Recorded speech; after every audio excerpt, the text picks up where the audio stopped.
August 9th, 2024, Friday of the 18th week in Ordinary Time. A reading from the book of the prophet Nahum. See, upon the mountains there advances the bearer of good news, announcing peace. Celebrate your feasts, O Judah, fulfill your vows. For nevermore shall you be invaded by the scoundrel. He is completely destroyed. The Lord will restore the vine of Jacob, the pride of Israel. Though ravagers have ravaged them and ruined the tendrils. Woe to the bloody city, all lies, full of plunder, whose looting never stops. The crack of the whip, the rumbling sounds of wheels, horses a-gallop, chariots bounding, cavalry charging, the flame of the sword, the flash of the spear, the many slain, the heaping corpses, the endless bodies to stumble upon. I will cast filth upon you, disgrace you and put you to shame, till everyone who sees you runs from you, saying, Nineveh is destroyed, who can pity her? Where can one find any to console her? The Word of the Lord. The responsorial psalm. The response is, It is I who deal death and give life. Close at hand is the day of their disaster, and their doom is rushing upon them. Surely the Lord shall do justice for his people. On his servants he shall have pity. It is I who deal death and give life. Learn then that I alone am God, and there is no God besides me.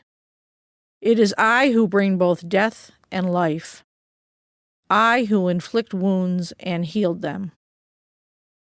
It is I who deal death and give life. I will sharpen my flashing sword, and my hand shall lay hold of my quiver. With vengeance I will repay my foes, and requite those who hate me. It is I who deal death and give life. A reading from the Holy Gospel according to Matthew. Jesus said to his disciples, Whoever wishes to come after me must deny himself, take up his cross, and follow me. For whoever wishes to save his life will lose it, but whoever loses his life for my sake will find it. What profit would there be for one to gain the whole world and forfeit his life? Or what can one give in exchange for his life? For the Son of Man will come with his angels in his Father's glory, and then he will repay each according to his conduct. Amen, I say to you, there are some standing here who will not taste death until they see the Son of Man coming in his kingdom. The Gospel of the Lord. Purifying worldly desires. Friday of the 18th week in Ordinary Time. What profit would there be for one to gain the whole world and forfeit his life? Or what can one give in exchange for his life? Matthew 16 verse 26. Would you like to gain the whole world? Many people daydream about becoming exceptionally rich and being able to purchase everything they ever wanted. Others dream of doing heroic acts that thrust them into the public spotlight and lead to public admiration. Still, others dream of having great power in this world and being a person of great importance. Though none of these are bad in and of themselves, the inordinate desire for them will damage your relationship with God. And when one of these desires becomes the dominant and all-consuming desire within, the result is that you forfeit your eternal soul. When we speak of the world, we can understand different things. First, this is a reference to all the material things of this world, for example, the best of food and drink, self-indulgence, fleshly pleasures, material wealth, and all that is temporary and passing in this life. Second, the world can refer to pride and desire for attention and praise. This is when we become consumed with concern about what others think and say about us. Third, the world can refer to the desire for power so as to insert our own will. At a very high level, this is often the cause of wars among countries. One leader has a desire for domination and control.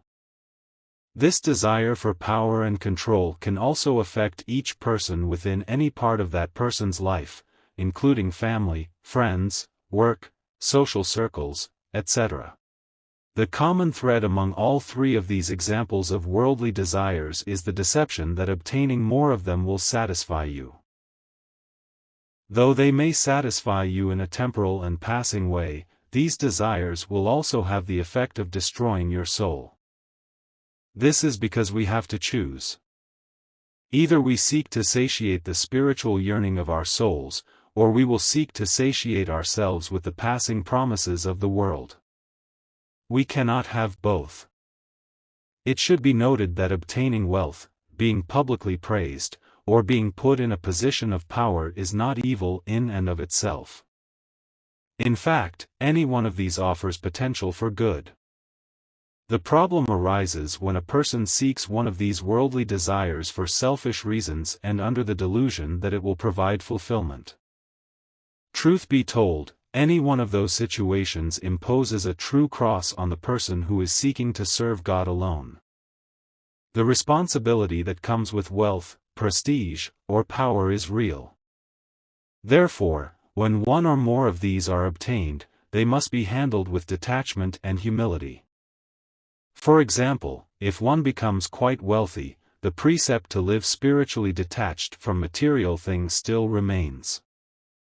Thus, in this case, material wealth poses a certain burden in the form of temptation. While this temptation certainly can be overcome and wealth can be used for good, the danger is real and must be regularly acknowledged. Or, if you are praised by many for something you did, or if you are given much responsibility and authority over others. Humility and detachment must also increase so that God and God alone remains the single object of your desire. Reflect, today, upon your desires. What do you want in life? Do you want to gain the whole world? Do you desire to gain even some of the worldly ambitions? If so, be careful. Reflect honestly upon your interior desires and work to purify them so that you desire God's will alone. Once that happens, it will not matter to you if you are rich or poor, publicly praised or criticized, entrusted with earthly power or not. All that will matter is that you use all for the glory of God, in accord with His perfect and fulfilling will.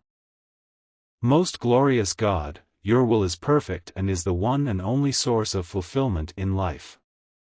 Please purify my soul of all desires pertaining only to this world.